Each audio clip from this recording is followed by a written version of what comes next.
Good evening, Dr. Fletcher and fellow classmates. My name is Jerry Mister, and this evening I will be presenting the Psyche mission overview, delay, and impacts. Tonight's presentation will cover Psyche mission overview, Psyche mission delay, independent review board findings, independent review board recommendations, impacts beyond Psyche, and Psyche mission update.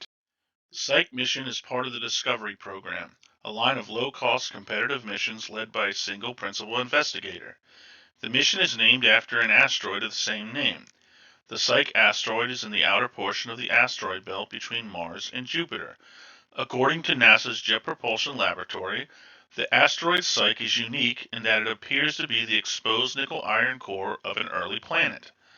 The Psyche mission also represents the first exploration of a body not of rock and ice, but of metal. The Psyche spacecraft will travel to the metal-rich asteroid and conduct scientific observations and investigations. The total life cycle mission costs for Psyche, including the rocket, are $985 million. The Psyche mission team is comprised of over 500 engineers, scientists, researchers, analysts, managers, and other support personnel. Lindy Elkins Tanton of Arizona State University is the Psyche principal investigator who leads the mission. JPL is responsible for mission management, mission operations, and spacecraft navigation. Maxar Technologies is responsible for designing and building the spacecraft's solar electric propulsion chassis. The team also includes several other institutions and international partners. The Psyche spacecraft is roughly the size of a tennis court with its solar panels extended, and the body of the spacecraft is about as big as a golf cart. The scientific payload includes a multispectral imager, a spectrometer, and a magnetometer to perform observations. The payload also includes an X-band radio telecommunications system to perform an investigation of the asteroid's gravity field. The spacecraft will also include two ride-along projects. The Deep Space Optical Communications Project, being led by NASA JPL, will test new high data rate laser communications technology, and twin spacecraft for the separate mission Janus are aboard. Once the Psyche spacecraft is launched, it will use its solar electric propulsion system to travel to Mars to get a gravity assist.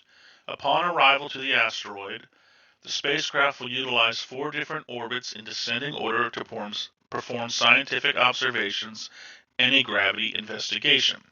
Total time on orbit is 336 days. During system testing, JPL discovered a compatibility issue between the software of the testbed and the spacecraft. Although the issue was identified and corrected, NASA does not have sufficient time to complete the testing needed ahead of its remaining launch period. Psyche's launch window was August 1st to October 11, 2022.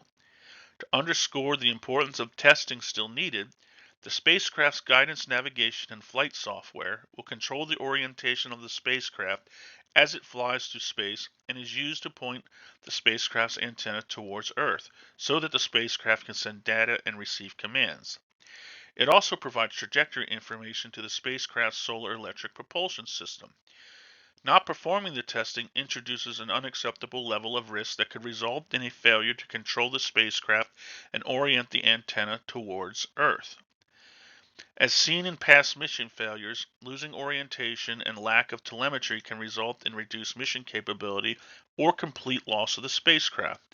Lori Leshin, JPL director, responded to NASA's decision to delay the Psyche's mission by stating, "The decision to delay the launch wasn't easy, but it was the right one," adding, "Flying to a distant metal-rich asteroid using Mars for a gravity assist on the way there takes incredible precision.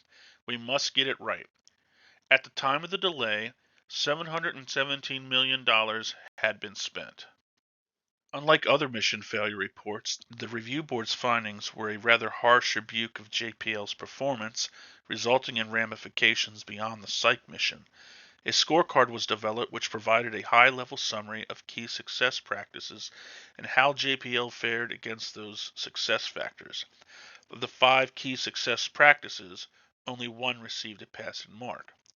According to the review board, major communications failure on Psyche resulted in project management not recognizing the seriousness of issues until it was too late to resolve. Some members on the team attempted to raise issues, but they faced a culture of prove there is a problem. Additionally, staffing issues resulted from JPL having more project work than can be supported by the available workforce. Altogether, people were burnt out and stretched across multiple projects. Managers and technical personnel were inexperienced.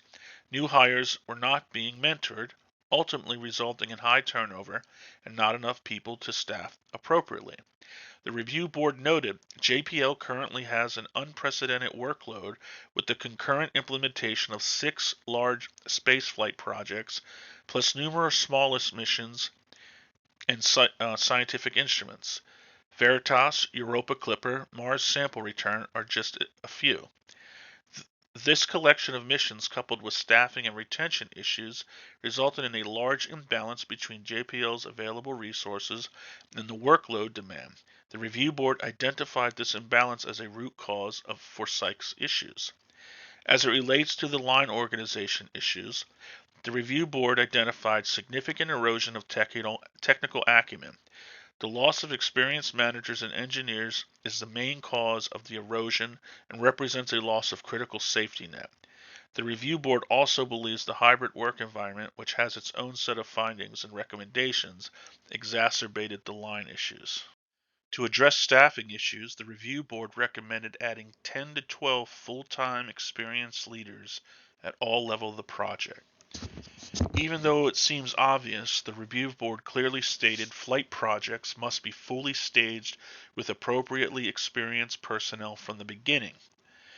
For the Psyche mission, achieving workforce balance is a significant recommendation by the review board, as the IRB believes that by the end of March 2023, significant corrective actions must be implemented to achieve balance.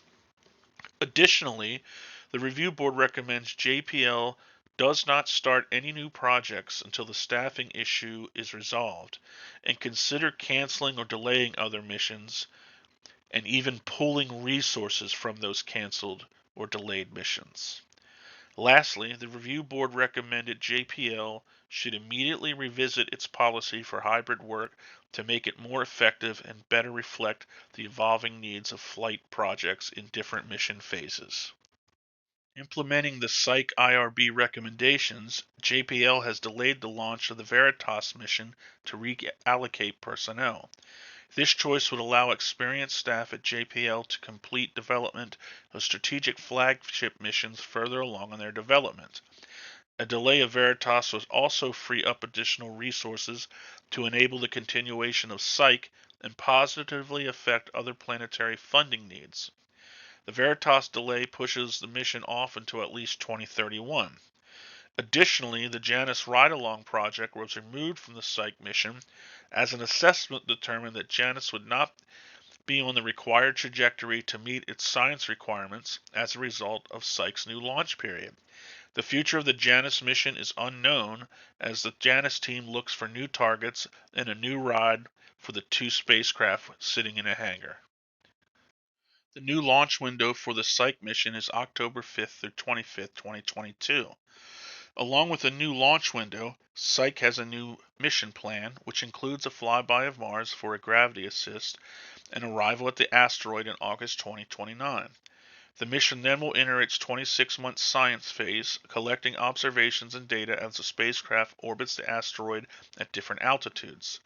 The redesigned flight plan gives the mission more flexibility in how the spacecraft uses its electric propulsion thrusters. Because of the later launch date, the Psyche mission will arrive at this asteroid from a different angle in relationship to the Sun. To ensure proper lighting for the imagers, instead of a series of descending orbits, the spacecraft will need to raise and lower its orbit to obtain the proper lighting. Despite the delay to the Psyche mission and impacts to other missions, perhaps this hard-hitting independent review board findings and recommendations will not only result in a successful Psyche mission, but may result in less mission failures across the board.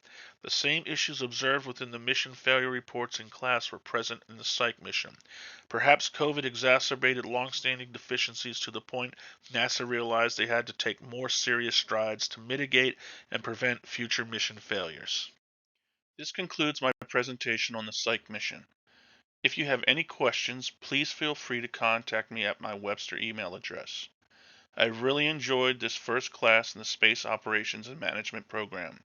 I look forward to the remaining classes and hope to see all of you in a future class.